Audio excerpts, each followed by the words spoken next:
Ngayon naman po ay magluluto tayo ng ginisang munggo na may chicharong baboy. Ayan, nilagay natin ang sibuyas. Next, ang ating luya. Then, kamatis. Haluin natin.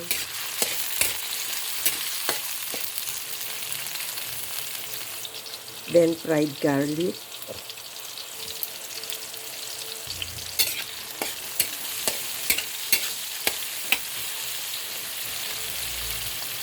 Ang ating chicharong baboy.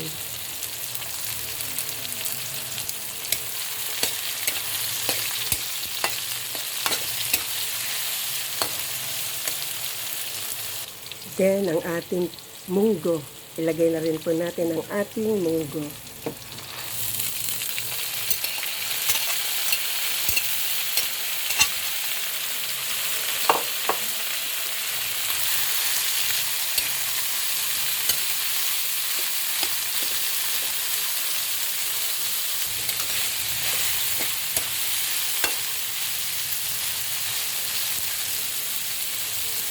Add water. Then, pakuluan po natin yun. Yung kanyang munggo. Lagyan po natin ng paminta. Then, yung ating cubes na pampalasa.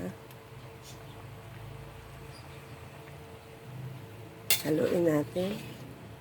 Ayan. Then, add siling haba. Ang ating gulay na malunggay. Pwede rin pong dahon ng sili. Kaya lang wala pa akong dahon ng sili, kaya dahon ng malunggay po ang aking inilagay. Ayan po. Mamaya po, luto na po ito.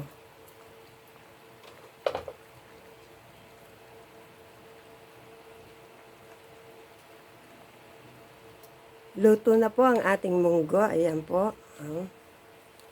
Luto na po siya. Ginisang munggo na may chicharong baboy at malunggay. Na napakasustansya po ng malunggay.